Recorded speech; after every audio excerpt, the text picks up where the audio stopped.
Hi, I'm Chris, and you are? Matthew Bone, and I'm here with Strychnin and Yasha, and I started showing with them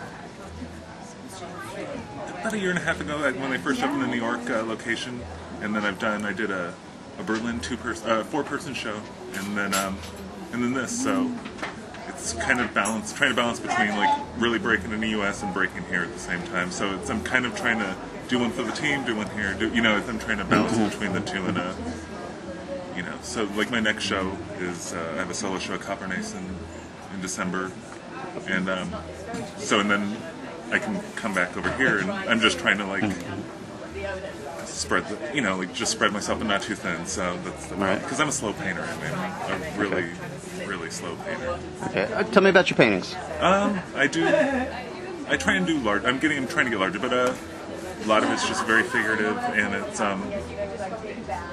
very influenced by porn, comic books, horror movies. Like I really love artifice. I love over-the-top stuff that people really consider sincere on a day-to-day basis, but that is completely artificial. Like I'm really into that. Like people buying into the mythology of everything. Advertising, like everything.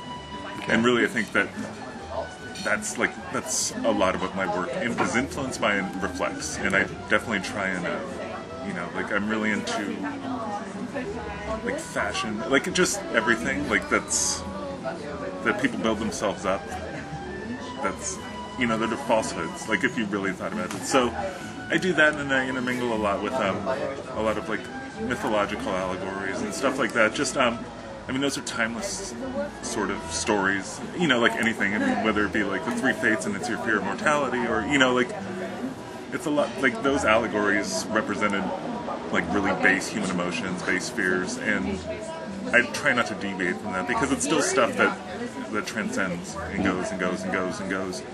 So it's kind of like, it's like Star Wars being like, the hero's journey. Those are base things that people communicate through and are attracted to and can relate to. And I think that, so I try and deal with that, but then on the same level, communicate through the other thing that people are very comfortable with, which is the artificiality. And I don't know if a lot of that's because I was based in, I live in Hollywood, I was raised there, and it's, you're surrounded by that, Right.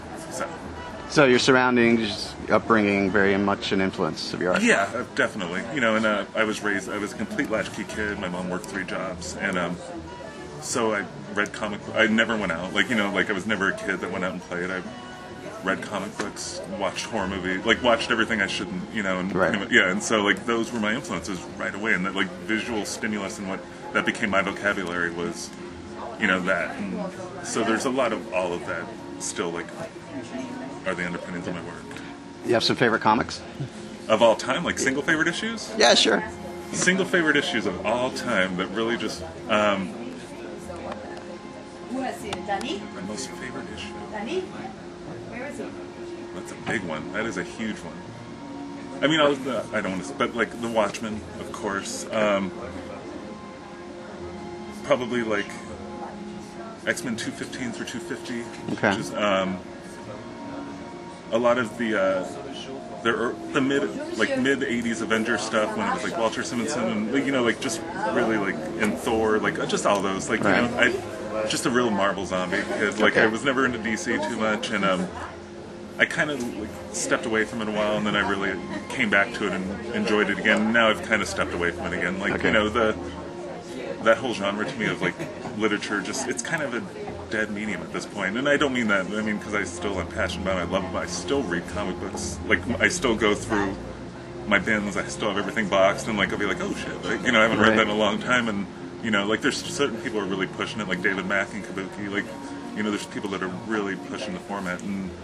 But I think all in all, it's a marginalized medium. Even kids, they're not bringing in any new people. There's no kids aren't at the comic book stand anymore. It's still the same people. Right. It's me and it's any other 35, 20. There's no kids. Right. The passion for it's gone, and that's pretty sad. Horror movies? Horror movies of all time. Fulci Zombie. Okay.